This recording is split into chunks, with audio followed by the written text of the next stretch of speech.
আমি অত্যন্ত সুন্দরভাবে আমাদের brigadier general ATM Ziaul Hasan সাহেব উনি কথাগুলো বলেছে, আসলে বেশিরভাগই উনি নিরপেক্ষভাবেই বলেছে, আমার কাছে ভালো লেগেছে। এবং আমাদের আফসারি ভাইও বেশ কথাগুলো যুক্তিক বলে, কিন্তু অনেক সময় তো অনেকেই শুনতে চায় না। এবং আমাদের যে সম্রাট সেও বলেছে। আমি ওখানে যেটা বলতে চাচ্ছিলাম, হয়তোবা আমাকে বলে নাই, কিন্তু অনেকে কমেন্টস করতেছে, এই জন্য বোঝা উনি বলেছে।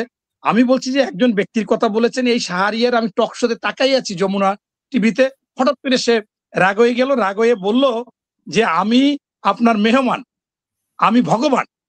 হ্যাঁ, এখন মেহমান হচ্ছে ভগবান। এখন আর কোনো উদাহরণ কি নাই? ওনরা কি ভারতকে নিয়ে আসতে চায় বাংলাদেশে? এই যে বিষয়, এটা তো মনে করেন আপনার ওনার ধৈর্য থাকা উচিত ছিল উপস্থাপিকা, সেটা হলে ভিন্ন জিনিস। কিন্তু এত উদাহরণ থইয়া জামাতের কথা, ইসলামের কথা বলে, আর ভগবান টাইনে আনলো কেন? এই ভগবান বলতে হবে কেন? বলতে পারে যে আমি সম্মানিত মেহমান, আমাকে আপনার সম্মান দিতে হবে। হ্যাঁ, সেইটা এখানে তারা কিন্তু এই আমির হামজা অন্তপক্ষে 10টা জায়গায় বলেছে যে কোরআনে দাঁড়িপাল্লা আছে, আর আওয়ামী লীগের সময় বলছে নৌকা আছে। হ্যাঁ, আর আগে বলছে ধানের শীষ আছে। এখন এরা যে আসলে কোন সময় কি বলে, এবং বলে যে এটা আল্লাহর মার্কা। আবার এই যে শাহজাহান চৌধুরী বলছে যে আল্লাহ সিদ্ধান্ত নিছে, আল্লাহ পক্ষ নিছে দাঁড়িপাল্লার, এবার দাঁড়িপাল্লা জিতবে। এই যে কথাগুলো ব্যক্তিগতভাবে বলে, এটা মনে করেন কোনোভাবে সহ্য হয় না। এই নবীর মার্কা এখন হচ্ছে কি যে এই জন্যই ওনাদের মতো লোক এটা বলতেছে। আমার কাছে মনে হচ্ছে যে ওনাদের কাছে ইসলামটা বা ধর্ম বা কোরআন কোনো গুরুত্ব বহন করে না, নতুবা এই ধরনের কথাবার্তা বলে ভোট আনতে হবে, এটা হওয়ার কথা না। এরপর আপনি আমার ওই ভাই সম্রাট ভাই বলেছে আমি আপনার আজকে একটা পোস্ট দিয়ে গেছি সকালবেলা যে 2 জন ছাত্র উপদেষ্টা পদত্যাগ করবেন। ওনাদেরকে আমি সবিনয় দুর্নীতি দমন কমিশনকে জানাই, ওনাদের সম্পর্কে একটু খোঁজ খবর নেন প্লিজ। এই দেখেন, এটা আমি সকালবেলা পোস্ট দিয়ে গেছি, আমার পোস্ট দিয়ে গেছি সকালবেলা 8টার দিকে, কারণ এটা আমার মনের কথা। কেন সেটা আমি আপনাকে ব্যাখ্যা দিচ্ছি।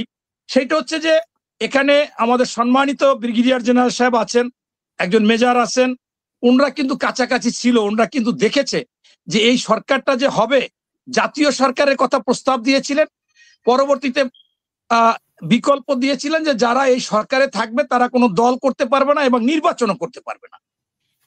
এই কথা কিন্তু স্পষ্ট। আমিও কিন্তু দৌড়দৌড়ি করে যেহেতু আন্দোলন সংগ্রাম করছি, আমার সাথে তো জোনায়েদ সাকি সাহেব, মাহমুদুর রহমান মান্না, এই সাইফুল হক, এই ভিপি নূর, এদের সাথে আমার তো সবার সাথে তারেক, আমাদের লোক ছাড়াও বাহিরের, তো এরাও তো জোনায়েদ সাকির আর্মির গাড়িতে নিয়ে গেছে।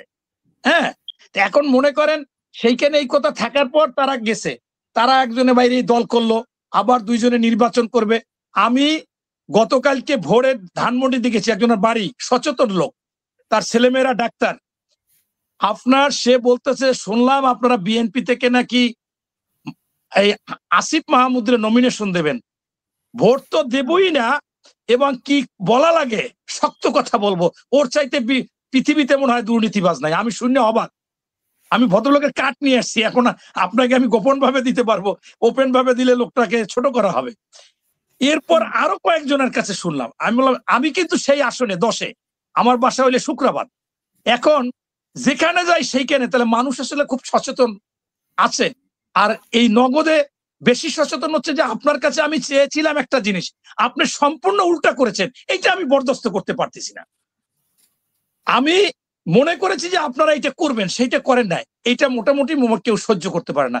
তাই আমিও মনে করতেছি যে আমি ইতিমধ্যে কয়েকজনকে মেসেজ দিছি যারা দায়িত্বশীল, যে প্লিজ আসিফ মাহমুদে ধানের শীষ দিয়ে নমিনেশন দিয়েন না, প্লিজ দিয়েন না, দিলে দলেরও বদনাম হবে। এইটা আর ওইটা তো আমি বললাম, দুর্নীতি দমনের অবশ্যই এদের খোঁজ নেওয়া দরকার। হঠাৎ করে এখন এমপি নির্বাচন করতে চায়, এখানে বরাদ্দ বাড়াইলো, এলাকায় একবার বাড়াইলো, এইটা দেখা উচিত।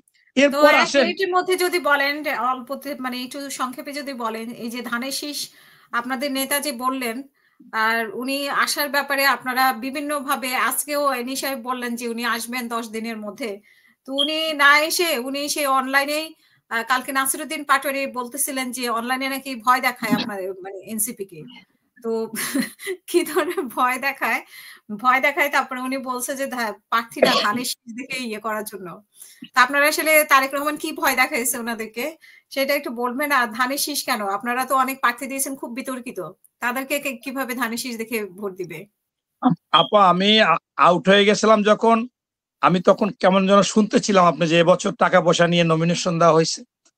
আমি আজকে একটা পেপার আমার কাছে আসছে, 7 তারিখে পাবলিশ হয়েছে, খবরের কাগজ। সেইখানে আমার আসনে আমি দ্বিতীয় অবস্থানে আছি। যেহেতু আমার আসন 4টা কে 3টা করেছিল, আমরা মামলা করেছিলাম, সেখানে 4টে বহাল রেখেছিল সরকার, নির্বাচন কমিশন এবং গাজীপুর আবার আপিল করেছিল, পূর্ণাঙ্গ বেঞ্চে শুনানি হইতে আজকে রায় হয়ে গেছে, 4টেই বহাল থাকবে।